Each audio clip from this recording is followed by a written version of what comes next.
Estamos estudiando la primera carta del apóstol Pablo a Timoteo.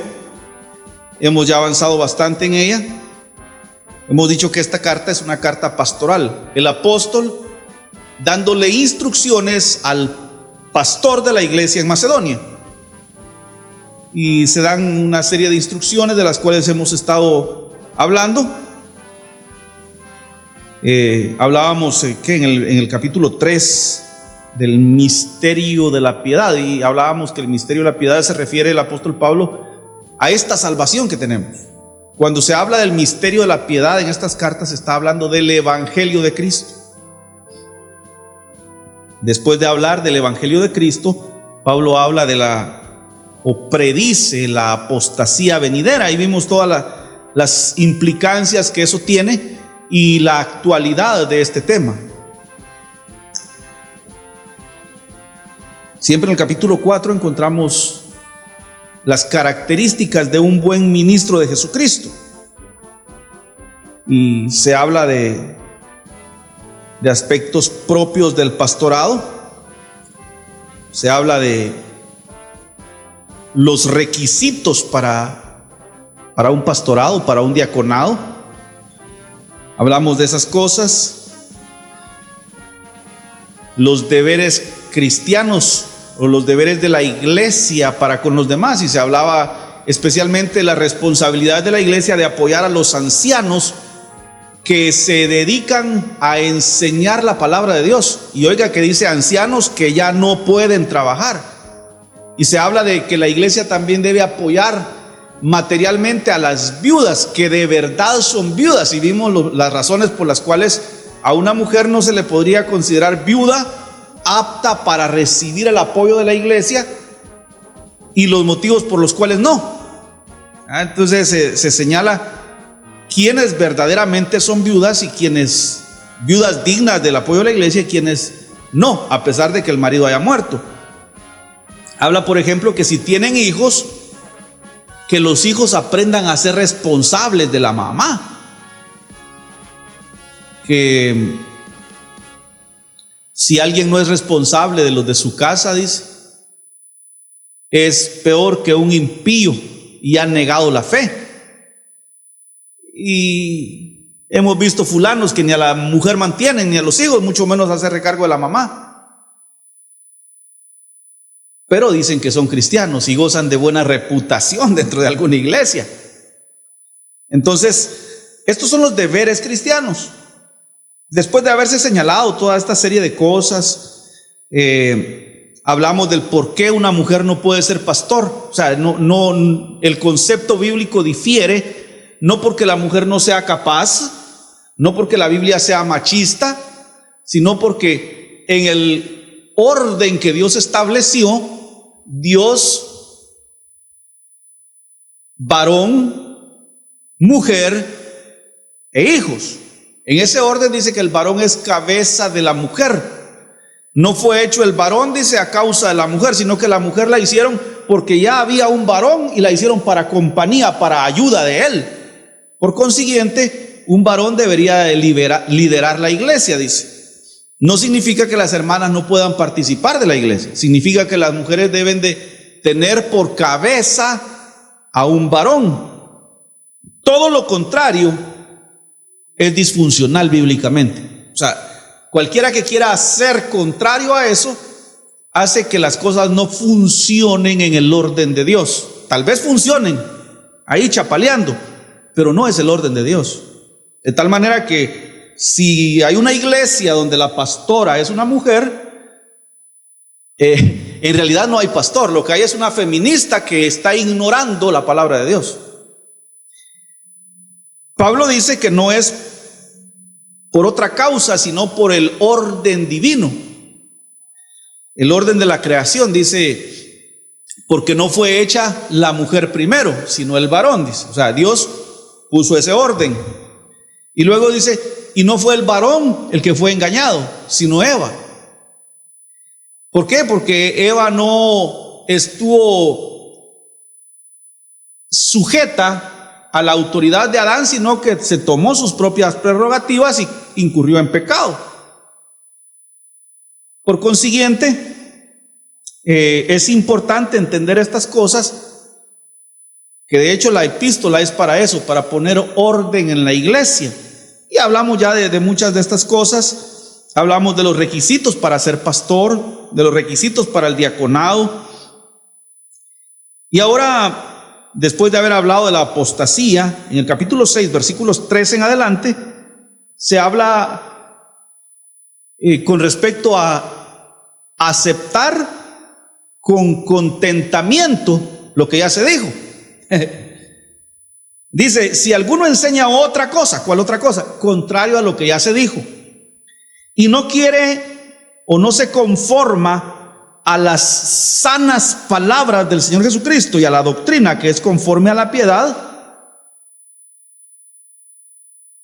este fulano está envanecido, nada sabe y delira acerca de cuestiones y contiendas de palabras, de las cuales nacen envidias, pleitos, blasfemias, malas sospechas, disputas necias de hombres corruptos de entendimiento, privados de la verdad, que toman la piedad como fuente de ganancia, apartados de los tales. Tomamos esta porción y consideremos que el apóstol Pablo está hablando la importancia de sujetarnos solo a la Biblia, solo a la Escritura. La ciencia ha avanzado, las ciencias en sus diferentes ramas se han desarrollado, y hoy tenemos que hay un psicólogo de parejas, un psicólogo para niños, un terapeuta familiar, como usted le quiera llamar. Pero si no es Biblia, si lo que se está predicando desde el púlpito no es Biblia, el tal fulano que está enseñando eso, dice la Escritura, que está envanecido. Porque ¿de qué me podría sentir orgulloso yo al predicar la Biblia? Si lo que se está diciendo es la Biblia. O sea, yo no le traigo a usted un conocimiento que usted diga, wow, el hermano Eden, qué sabio lo que está diciendo. No, usted tiene que decir, wow, qué hermosas palabras nos dejó Dios en la Biblia. Cuando yo enseñe algo distinto a la Biblia, es porque me estoy sintiendo orgulloso de tener un conocimiento que ni la Biblia tiene. Imagínense a qué tal grado de arrogancia llega el ser humano cuando se para en un púlpito a enseñar algo distinto a la Escritura. Fuimos llamados a anunciar el Evangelio de Jesucristo, salvos por la fe en su obra preciosa hecha en la cruz del Calvario. No puedo enseñar algo distinto. Y le animo a usted que se detenga a oír a toda esa caterva de predicadores, entre comillas, que aparecen en la televisión y en la radio. Pero deténgase y analice si lo que está diciendo goza del respaldo de la palabra de Dios. Deténgase y analice por minuto cuántas veces hizo referencia a la Biblia en el tiempo que estuvo parado en el púlpito. Digo, ¿cuánto por ciento del tiempo predicado lo ocupó para hablar de la Biblia? Hablan de sus experiencias personales, se ponen a sí mismos como ejemplo. Hay mi pariente por ahí en internet que sale diciendo que es maestro de hebreo bíblico y tarda 20, 25 minutos hablando de los libros que ha leído, de los lugares que ha visitado en el mundo, cuando fue maestro de la universidad no sé cuál en Estados Unidos. Yo a cabalidad no sé si será cierto para venir a mencionar un versículo de la Biblia ya a las tantas.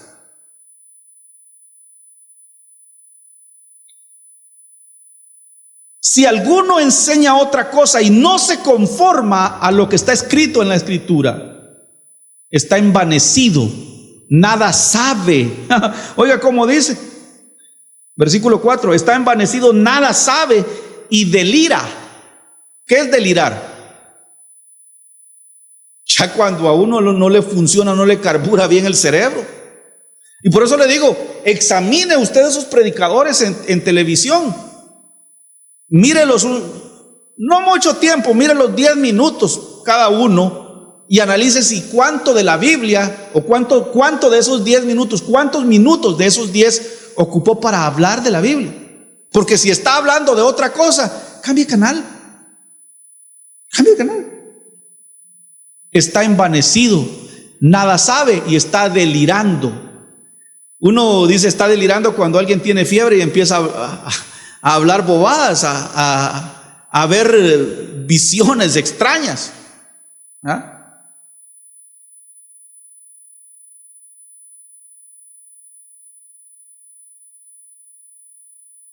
Dice que de ese delirio acerca de cuestiones y contiendas de palabras, dice.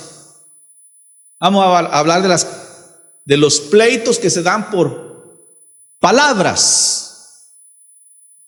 Muchos hoy andan buscando otras interpretaciones del texto bíblico, buscando qué dice otra versión, qué dice el original en griego, porque no se conforman a lo que la palabra dice. Al punto que han distorsionado las escrituras a tal grado que ya no dice lo que originalmente decía. Están buscando excusas en la misma palabra para desdecir lo que ya una vez se dijo. Y yo no estoy diciendo que el estudio de las lenguas originales del texto bíblico sea malo. Estoy diciendo, muchos andan buscando en textos antiguos poder contradecir lo que ya está en la Escritura. El mejor intérprete de la Biblia no es el hijo de don Rufino, es el Espíritu Santo y mora en usted. O sea, yo no tengo un doctorado en ciencias divinas que me haga diferente a usted, y si lo tuviera tampoco eso me hace diferente, porque usted tiene el mismo espíritu que yo. La misma luz me alumbra a mí cuando hablo la Biblia que a usted cuando la abre. ¿Sabe qué es lo que pasa? Ahí en la antigüedad había un famoso de estos filósofos de la antigüedad, de la Grecia antigua, que lo pillaron una vez en la calle a pleno mediodía con una antorcha encendida. ¿Y qué andas haciendo vos?, le dijeron. Ando buscando al hombre, dijo. Y de eso se hizo famoso. Y es el gravísimo problema que la gente está dentro de las iglesias, profesan un evangelio, hasta tienen un ministerio, tienen la luz en sus manos, Tienen el sol encendido que irradia a todo hombre, el sol de justicia que es Cristo y a través de su palabra, y todavía encienden un mechón de ocote. Oiga lo que le voy a decir, preguntándole a la inteligencia artificial. Mire, pregúntele a la inteligencia artificial sobre ciencia, sobre arte, sobre medicina, lo que usted quiera. Sobre la Biblia no le pregunte. Porque el único intérprete que usted necesita de la Biblia es el Espíritu Santo. Si algo no entiende, deje la Biblia a un ladito y póngase a orar y dígale: Señor, yo necesito entender este texto. Ahí andan preguntándole a la inteligencia artificial que quién va a ser el anticristo, que cómo va a ser la marca de la bestia. Y Satanás, a través de la inteligencia artificial, los envuelve. Y ya andan divagando en cuestiones necias que no entienden. Dice, cuestiones y contiendas de palabras, de las cuales nacen envidias, pleitos. Es que ya los ve uno discutiendo, ¿no? Discutiendo si aquel tiene razón o el otro no. Y es que si el sello de la bestia va a ser algo literal, o es las acciones de sus manos, si es los pensamientos de la mente, o realmente les van a poner un chip en la cabeza, discutiendo estos asuntos que dice la Escritura que son palabras necias que desatan pleitos. Nada es que desate pleitos. Mire la siguiente palabra que aparece ahí en el texto: blasfemias. O sea, blasfemar es profanar lo santo, es contradecir a Dios, es rebelarse contra Dios. Recapitulamos: cualquiera que enseña otra cosa que no sea la palabra de Dios termina siendo un blasfemo, así resumido. Y también vienen malas sospechas, dice. Ya empiezan ellos a dudar de lo que la Biblia dice. ¿Y será que porque yo descubrí, dice, yo descubrí que las cosas no eran así y ahora ese texto de plano no está bien escrito? Y empiezan ahora a buscar otras interpretaciones de los textos originales, buscando respaldar así aquello que ellos dicen haber descubierto, a sospechar de Dios. Sospeche de mí, que soy humano, pecador. De Dios jamás. Yo tengo una seguridad para conducirme en la vida. Cada paso que doy lo doy en la certidumbre de que el Dios que tengo no miente, no se arrepiente. Su palabra es verdad. Él dijo que Él tiene cuidado de nosotros, y entonces ¿por qué se aflige? Que sí, que la carestía de la vida, que el diésel, que la guerra en Irán. ¿Y a usted qué le importa? Usted tiene promesas de Dios aquí en su palabra. No te dejaré ni te desampararé. He aquí yo estoy con vosotros todos los días hasta el fin del mundo.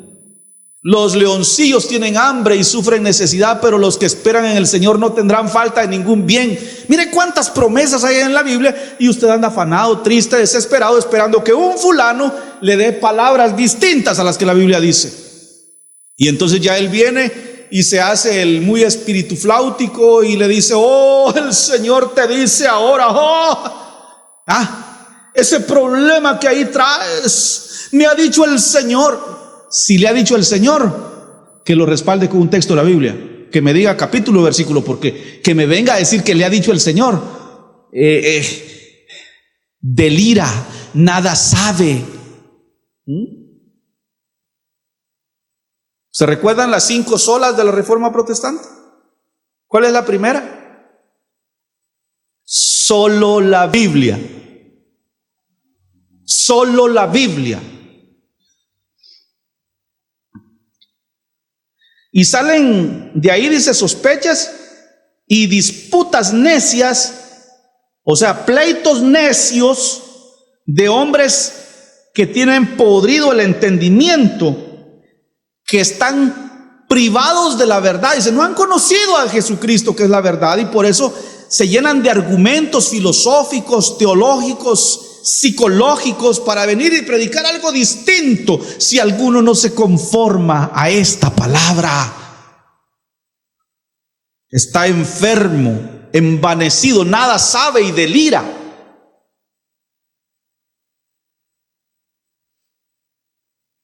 Pero ahí en el versículo 5 está la razón.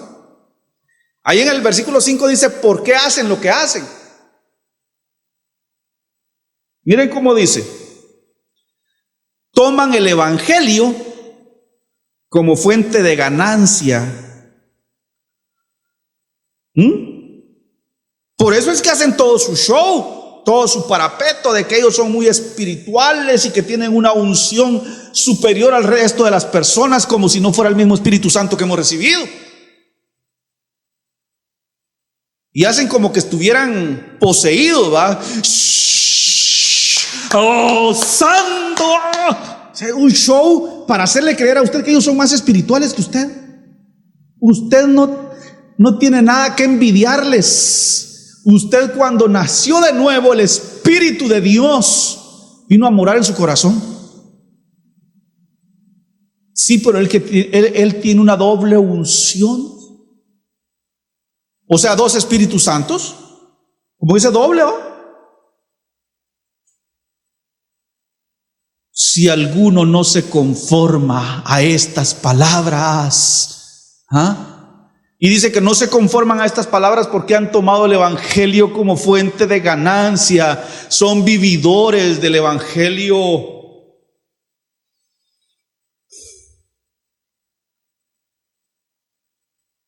Nunca he vivido del evangelio, pero vivo para el evangelio.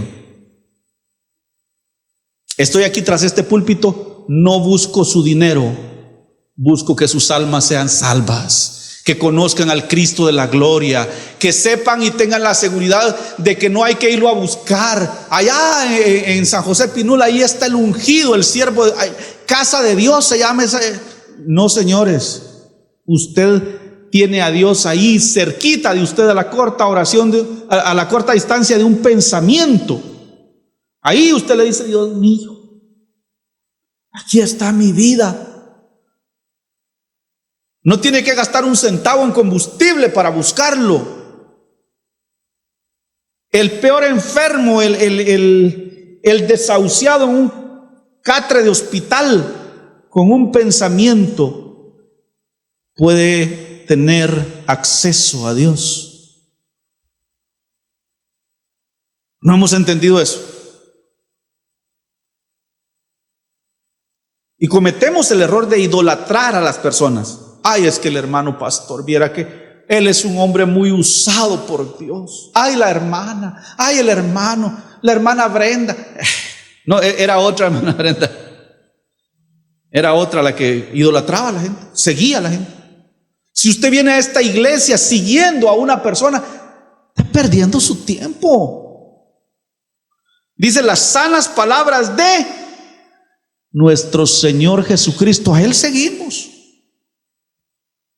a Él nos debemos, Él es toda nuestra esperanza, en Él confiamos.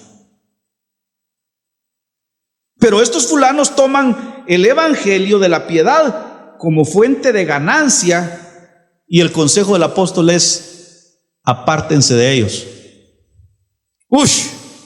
Sacudas esa cosa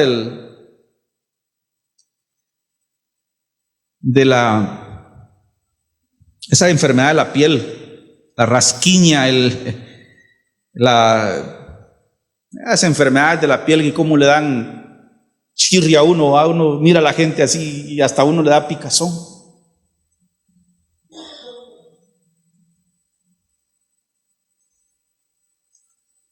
Así debemos sentir nosotros alergia de esa gente que anda detrás de los centavitos. Usted quiere dinero, hermano evangélico, hermano, no busque ser pastor, trabaje duro.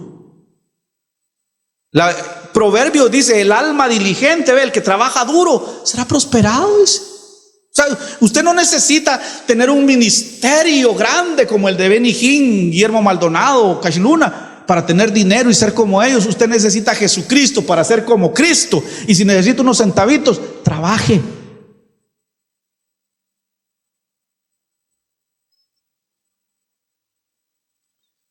Ellos han tomado el evangelio como fuente de ganancia, apártense de ellos. Pero, mire cómo dice acá, gran ganancia es tener el evangelio acompañado de contentamiento. O sea, mire pues, nosotros cometemos este pecado todos los días, vivimos inconformes. Es que la casa, hombre, mire, se me entra el agua. Esta bicicleta ya no camina. ¿Cómo quisiera tener otra? Este carro, solo problemas me ha dado este carro. Ay, se me manchó esta blusa y yo ya no me la pongo. Es que cada vez, y tan bonita que he estado. Vivimos quejándonos y quejándonos y quejándonos, cuando dice la Escritura que deberíamos de tener contentamiento. Gran ganancia es conocer el evangelio y contentarnos. Qué cosa tan bonita. Mire pues, mire eso alrededor y haga una lista de todas las cosas malas, de todo eso que no le gusta, de la blusa manchada, de la bicicleta, de lo que quiera, y haga otra lista de todas las cosas por las cuales debería de dar gracias. Yo le prometo que razones para estar agradecidos hay muchísimas más que para quejarnos. Es más, de esas cosas que usted se queja, si las analiza detalladamente, también deberían de ser motivo de gratitud. Pero esto viene del hecho de que hay gente que busca el evangelio como fuente de ganancia, de falsos predicadores que andan buscando enriquecerse con el evangelio. Y a ellos especialmente les dice, de gran ganancia les fuera que conocieran el verdadero evangelio y se contentaran.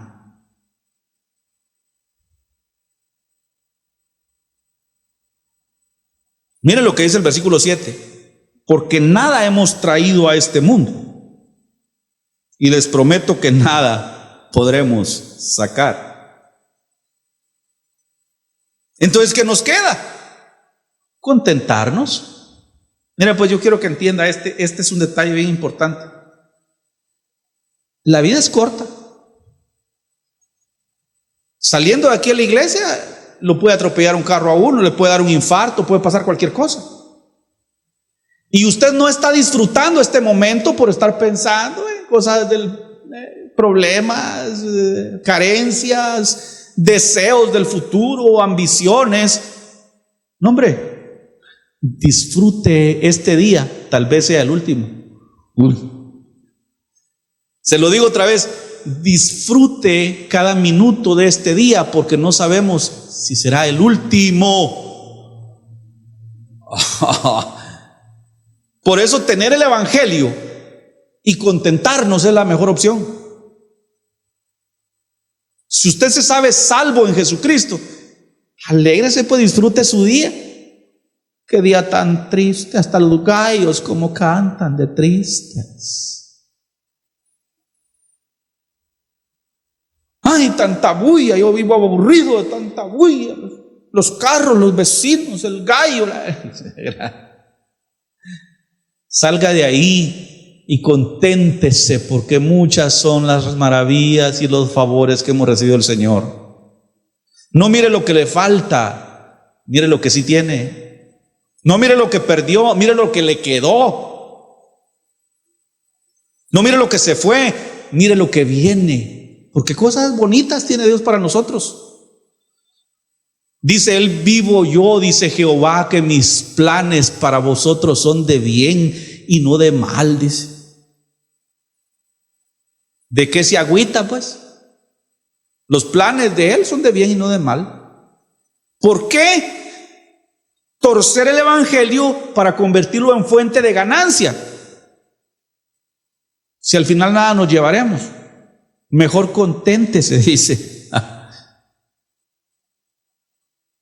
Haga esa práctica. Al terminar el día, trate de acordarse de todas las cosas por las cuales tiene que agradecerle a Dios. La casa donde vive, pero no es mía, estoy alquilando. ¿Y quién le dio el pisto para pagar el alquiler? ¿Quién más vive amontonado ahí con usted? No, es suya. Mientras usted pague la renta, es suya.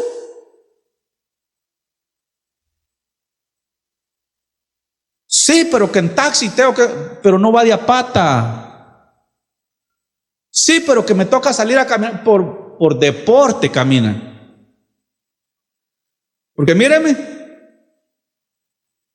echando llanta pasamos. No se está muriendo de raquitismo. Gordos estamos. ¿Ah? Bendito sea el Señor, hemos comido. ¿Qué significa eso? Pues que hemos aguantado hambre, que nos ha faltado, que hemos tenido carencia, que mala maña es andar sino quejando. Razones tenemos de sobra para estar agradecidos. Así que teniendo comida y algo para ponernos encima en momentos de frío, estemos contentos con eso. No dice conformes, dice contentos deberíamos de estar. Si tenemos comida hay que ponernos encima. Ay, es que no tengo nada para ponerme. No tengo nada para ponerme. Y abre el ropero y no hay nada, va una mosca. ¿No tiene nada para ponerse? ¿Ah? ¿O es que no ha lavado la ropa?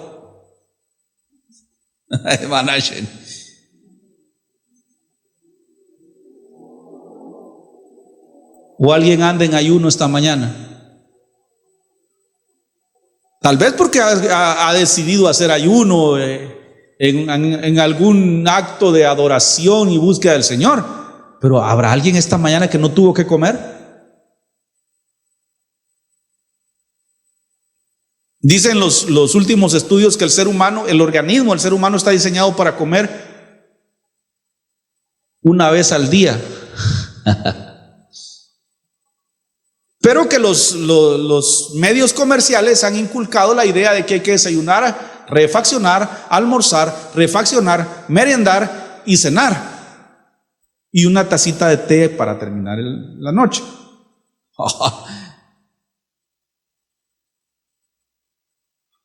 Digo, tenemos de sobra.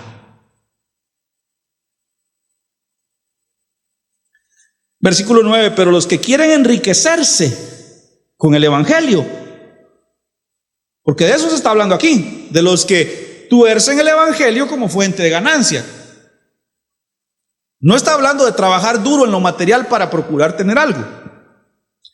Está hablando, el contexto está hablando de los que no enseñan la verdad, sino que no conformándose a las palabras del Señor Jesucristo, tuercen el Evangelio porque lo han tomado como fuente de ganancia. Y esos que quieren enriquecerse de esa manera caen en tentación y lazo, en trampa de Satanás, en muchas codicias necias y dañosas que hunden a los hombres en destrucción y perdición. Por eso yo le puedo decir, todo aquel que anda predicando el Evangelio por interés del dinero va a terminar mal. Preso en una cárcel del Salvador está un fulano por ahí que andaba pidiendo dinero en los TikToks, ¿va? Termina mal. Termina mal todo aquel que usa el Evangelio, lo tuerce, lo pervierte para sacar plata. Porque raíz de todos los males, no dice es el dinero, es amar el dinero. Es que no es pecado tener dinero, ni es pecado trabajar duro. Está hablando de los que tuercen el Evangelio para enriquecerse, y les dice que raíz de todos los males es ese amor por tener dinero. cantantes evangélicos, digo entre comillas evangélicos, que cobran 10,000, 15,000, 25,000 quetzales por ir a cantar 3 himnos a una campaña. Que el Señor los reprenda. Porque si el Señor no los reprende, que estamos leyendo aquí es el destino de ellos. Oiga, ¿cuál es el destino de ellos?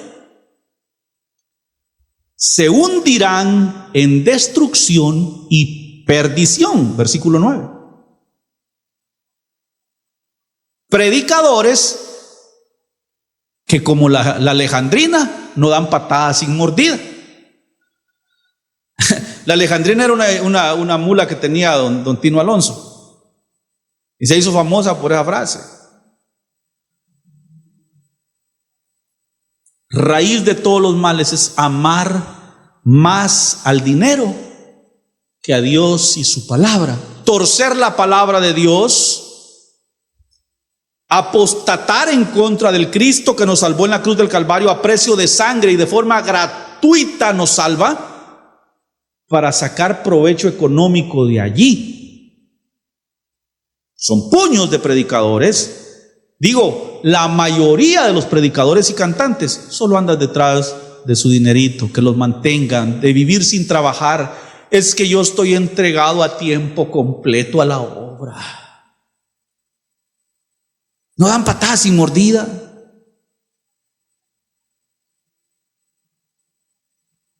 Admiro mucho a un hombrecito de ahí por Jocote, yo creo que hermano Álvaro lo conoce, que anda cambiándole baterías a los relojes, vendiendo quesadillas, buscando la manera de agenciarse de unos centavitos, y cuando los tiene, deja todo tirado y se va a predicar a los parques. Con el dinerito que ganó, se va a predicar. Para eso ahorra él. A esos deles su respeto, y no a ese falso que le dice: oh, yo te digo tu futuro, ahora unas llaves miro en tu mano. Sí, unas llaves han visto en mi mano cuando estoy trabajando, llaves de mecánica.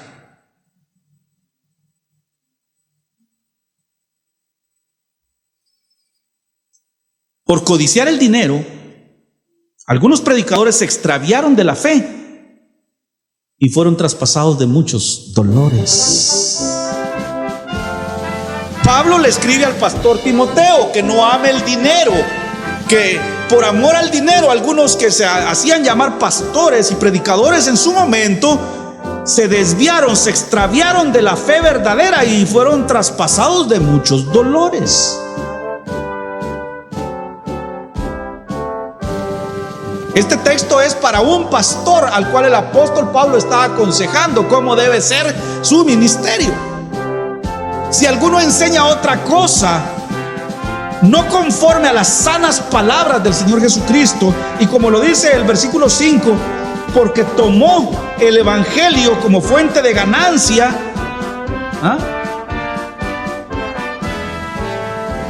dice, se extraviaría de la fe y sería traspasado de muchos dolores. Quiero decirles a todos esos que se han enriquecido del evangelio que no van a terminar en nada bueno. No van a terminar en nada bueno. Los hemos visto. Podría decir nombres y contar anécdotas, pero no estoy aquí para señalar. Pero todo aquel que tuerce el evangelio comete el peor de los pecados. Tuercen el evangelio porque han tomado la piedad como fuente de ganancia. Señor Dios, yo te ruego por tu misericordia, te compadezcas de nosotros porque somos débiles, inútiles, y muchas veces nos vemos tentados. No falta quien quiera corrompernos para que prediquemos otra cosa. Ayúdanos a estar contentos teniendo sustento y abrigo, porque pronto nos iremos de este mundo y nada nos hemos de llevar. Sin nada venimos, sin nada nos iremos. Ayúdanos a ser fieles a las sanas palabras del Señor Jesucristo. Te lo suplico en el nombre de Jesús. Amén.